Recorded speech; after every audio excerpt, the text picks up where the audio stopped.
భారం అని అనుకునే వారి దగ్గర ఎట్టి పరిస్థితుల్లో మన భావాలను పంచుకోకూడదు. కష్టాల్లో, బాధల్లో తోడున్న వారిని మాత్రం వదలకూడదు.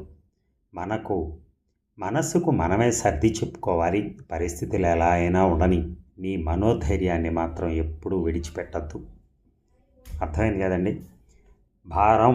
మనం భారం అనుకునే వారి దగ్గర మన భావాలు ఎందుకు పంచుకోవాలి? అసలు అవసరమే ఉంది? అసలు మనమే భారం అనుకున్నప్పుడు మన మనసులో ఉన్న ఆలోచనలు, మన బాధలో ఇంకోళ్ళకి చెప్పాల్సిన పని లేదు.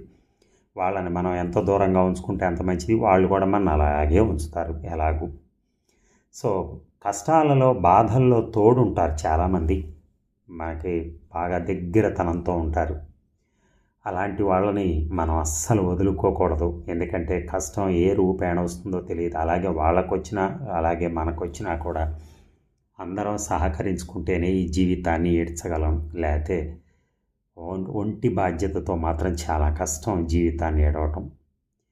మనకు మనమే సర్ది చెప్పుకొని పరిస్థితులు ఎలా అయినా ఉండని, కానీ మనోధైర్యాన్ని మాత్రం ఎప్పుడూ విడిచిపెట్టకూడదు.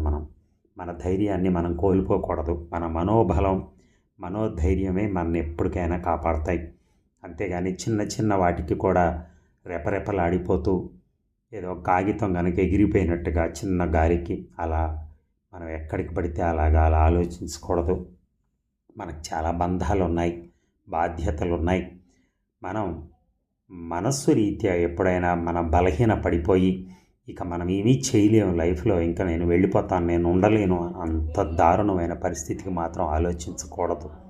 నీ వెనకాల నీ కుటుంబం ఉంది, అందరూ ఉన్నారు. ఎవరికైనా కానీ ఒక పిచ్చి పని చేసేటప్పుడు 1కి 100 సార్లు ఆలోచించండి.